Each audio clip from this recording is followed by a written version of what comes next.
Hello guys, and welcome to Supreme Ruler Ultimate. Today I'm going to teach you about a portion of this game that a lot of new players struggle to understand and especially struggle to utilize from what I've seen, and that is colonies. Whether you're France in World War II, the USSR during the Cold War, almost nobody that I meet really fully understands how to utilize colonies in this game and how they work. So I decided to take on the world's #1 historical colonizer, the good old U of K, and I'm going to teach you about colonies.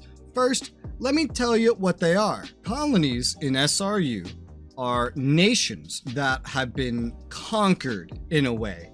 They could also just start out this way, and instead of being fully annexed into a country, they are run by colonial regimes. As we can see down here in Africa, instead of having these little star symbols over them, they have these little whatever the heck these symbols are supposed to be over them instead.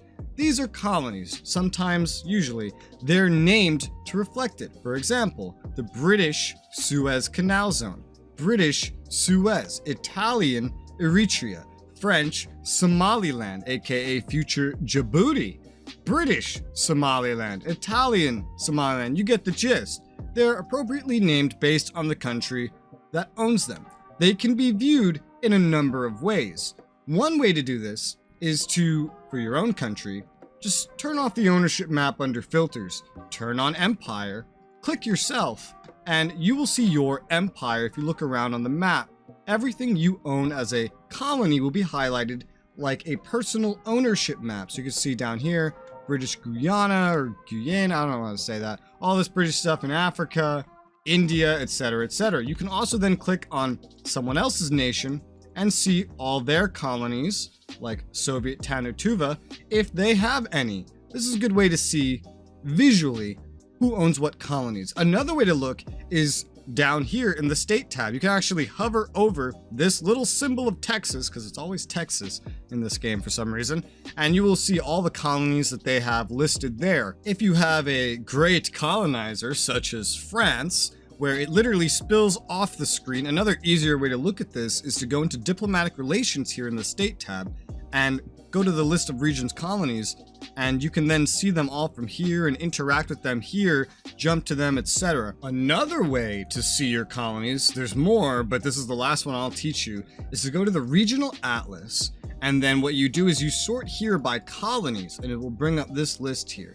And you just go until you find your flag, and it'll sort them all like this, and you'll see every colony that you own, as well as all the information you'd want to see about them across every tab. When you click on a colony in the world and you're looking at them through the state tab and you see their name, you'll also see the government type is colony. This is indicative of one very important note, that if you go to interact with them, you can't unless you own it. So if we try this over on Italian Somaliland, you'll see it's just going to bring me to interact with Italy, because only a host nation, the owner, the overlord, can actually make deals and trades and etc. with his colonies. You can interact with your colonies in a variety of ways, including getting a lot of the normal treaties with them, trading with them. Just note, by default, they will send you excess of goods that they have, especially things that you need, but this works both ways. The trade controls are automatically on for pretty much everything, and this will also mean that in time of war, if you build up a military-based colony, and you have automatic trade controls on, they could very well just go in and take a whole bunch of your military goods and whatnot, whatever they need to fight in the war effort, without you really noticing. So whether you want to micro your colonies or take care of them more macro depends on whether or not you'd want these trade controls on all the time. You can send them research just like everybody else. Nobody else can buy their research. However, their research can still be stolen through espionage means. Because of this fact and several others, colonies are something that you will need to help build up if you want to make good use of. However, your enemies can exploit the amount of effort you put into your colonies. Really, truly, the hardest thing when it comes to colonies isn't even managing them generally, it's keeping them alive. Because since the colony is not an independent nation, it's not usually going to have a military to keep itself defended, and you are going to be responsible for its defense. You can accomplish this in a number of ways. Number one, you can station your own troops there. For example, in World War II, if we go to Singapore, which is a British colony, there's some British troops here. You'll have to defend them, but you could also go ahead and go into your diplomacy with them and then just send them some troops. AI only scrap when they have too many. So if you send units to some of your colonies, then they'll probably keep them forever until you send them more. Eventually only scrapping once you send them so much of better stuff that they'll scrap the older, worse stuff. The last and most complicated way to protect your colonies is having military bases in them. Now, as you kind of took a peek at in Nigeria over here, we can own the military complexes in these countries. Now, there's actually a game setting when you're setting up a game that determines whether or not colonies by default will keep military complexes or not at the start of a scenario and after they're colonized in a war. If you want to figure out how to deal with that, that is up in the playlist, which you can find in the cards at the top right or in the description below. I made a guide about setting up your games, and that is where you can find information on setting that up. But essentially, no matter what means you choose to go about getting military facilities into, say, British Nigeria, whether that be you take them over, colonize them, they already have military production, and then you let them keep it based on your game settings, or by default it goes to you based on your game settings and you choose to give it to them, for example, by going to the theater they're in or the battle zone they're in, most easily accomplished by just right-clicking on the hex and going to battle zone for precision, and then you can release all unloyal land. This will send it right to your colony, assuming that battle zone only has stuff that goes to your colonies and not to independent nations. For military, note, you will have to give the build order for any new military complexes and such that they might build. And note, allowing colonies to keep their complexes by default wasn't even a feature back then. They would pump out military facilities, which would automatically go to you, and then they wouldn't have any, so they'd make another, it would automatically go to you, and this would repeat basically endlessly, especially if you didn't give it back to them so that they could have it. They would just build up forever. Now, do note, if you do build a new military complex, not land production, I'll actually show you this. It will go back to you. So for example, let's get a land production building here. As you see, barracks land production goes down, it stays theirs. However, military complex, if I place over here, now that I've unpaused, you can see that the military complex here has come back to me.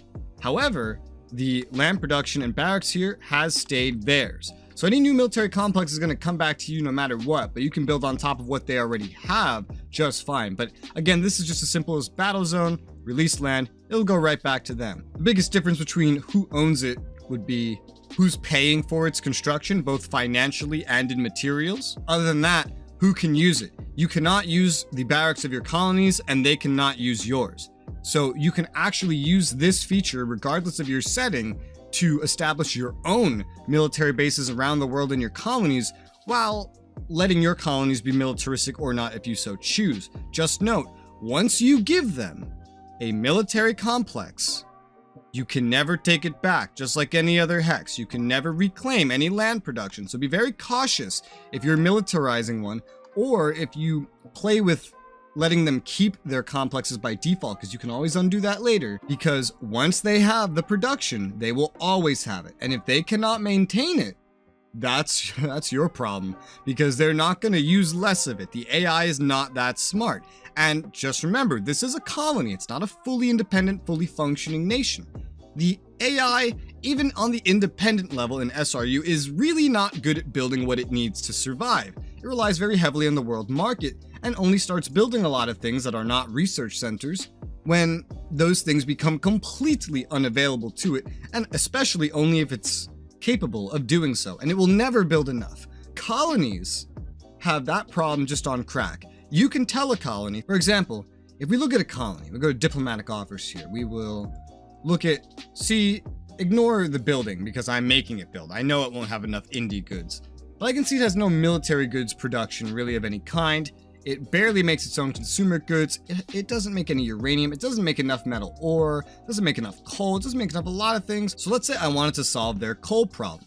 We would go and we would have to build the coal probably ourselves. The colony's not going to do it unless this colony's thriving, and most colonies don't. So what you want to do is select your coal mine, for example, if that's what we want to solve, We're going to go ahead here. We're going to build some coal mines, for example. We'll place that stuff down. They'll start building it. However, this is going to use their materials, and they're going to use their money to scour the market for these materials.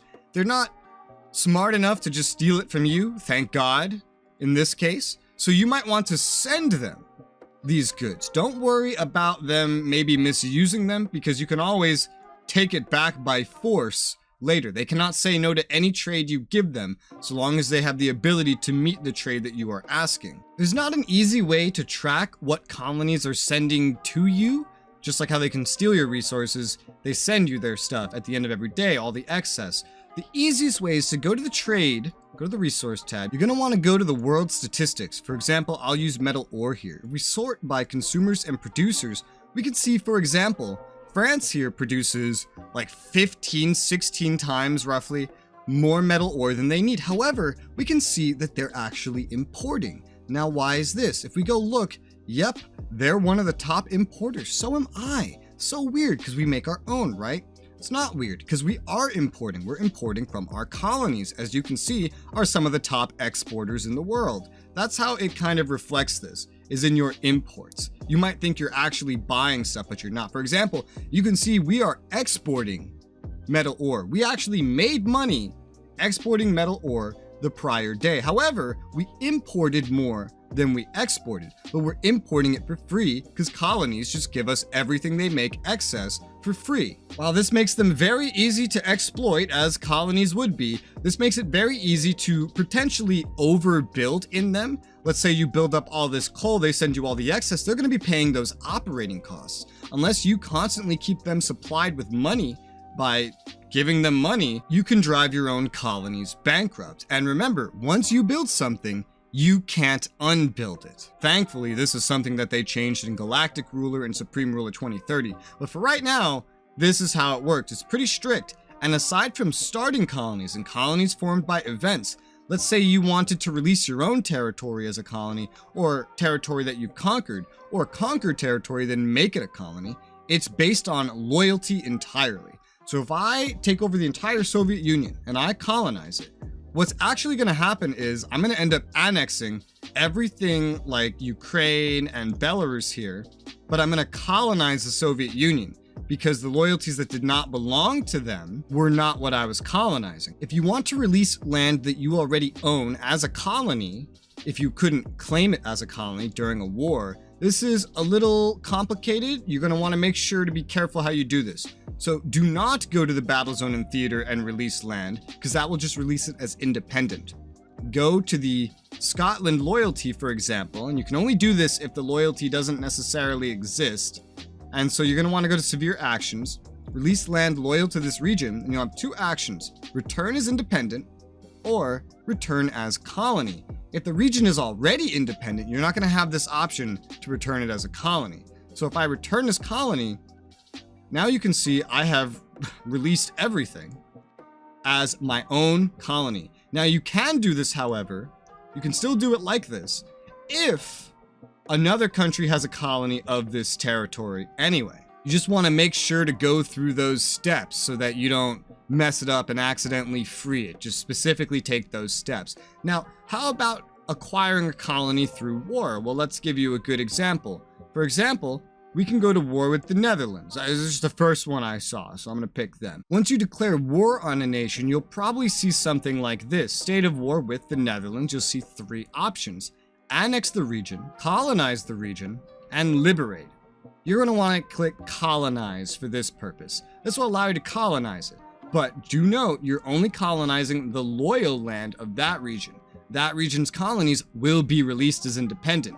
And in the case of, say, the Soviet Union, everything not loyal to the Soviet Union, such as Ukraine, Moldova, Belarus, will just become annexed, but you can release them with the steps that I've already shown. If you don't like this method, which you have to set in advance, and you are playing single player, it's always going to work like this in multiplayer, hit escape, go into your options, and then in general, right here, enforce conquest options in solo play. You could turn that off. If that is off, then when you complete the war, you will get a pop-up, and that pop-up will prompt you with what to do after pausing the game. Again, that will not be available in multiplayer. As you can see, those options are now gone. In multiplayer, this will be the only options.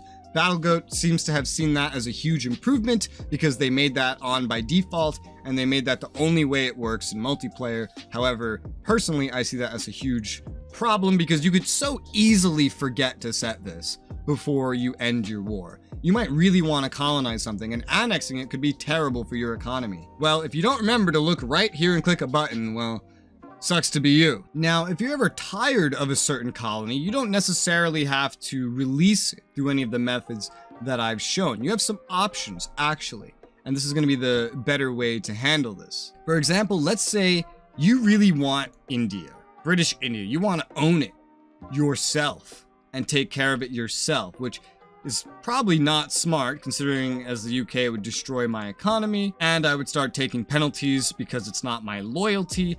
But let's say I really wanted to do that.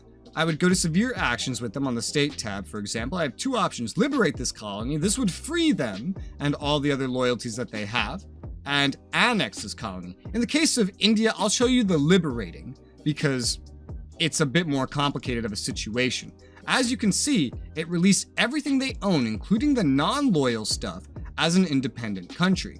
This is rarely something you'll be able to make happen because a colony can only even have non-loyal stuff based on the way a game starts. But let's say I wanted to annex it. Let's try British Hong Kong here. If I annex this colony, now it's mine. Just do note, when you do annex a colony, it pretty much counts as if you had declared war on them and conquered them without any justification whatsoever. Not quite as severe, but at least the conquering bit. So it's actually more efficient to declare a war and conquer someone that you have 70% justification against than it is to annex your own colony, as just doing this will hurt your world market opinion like crazy. Look, I just liberated all of India, but because I annexed my own colony, the world market is now outraged with me. Subsidy rate 0%. They hate my guts, and everyone else is going to hate me a lot more because of what I just did. Depending on your settings, this will get you cast out of the world market and maybe destroy your country and playthrough pretty much just like that. Aside from reaffirming the fact that you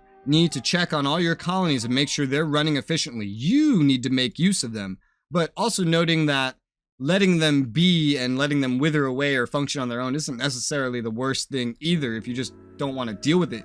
Colonies can be one of your greatest strengths in this game if you know how to handle them. When choosing when to colonize, annex, or liberate, it really just depends on what you want. You have to take into account other factors like economics, population, etc., and also just regional location and what you want to do there. This isn't a strategy guide, this is just a guide on how to utilize them. So if you want to learn more, I'd suggest checking out the guides in the playlist as I mentioned earlier. If you want to see any more guides, be they technical guides like this or strategy guides of any kind, feel free to let me know in the comments below. Your ideas are a big part in how I'm still making these guides. I hope this guide was helpful to you, and for now, this is going to be it for this video. So thank you guys very much for watching, and I'll see you on the next one.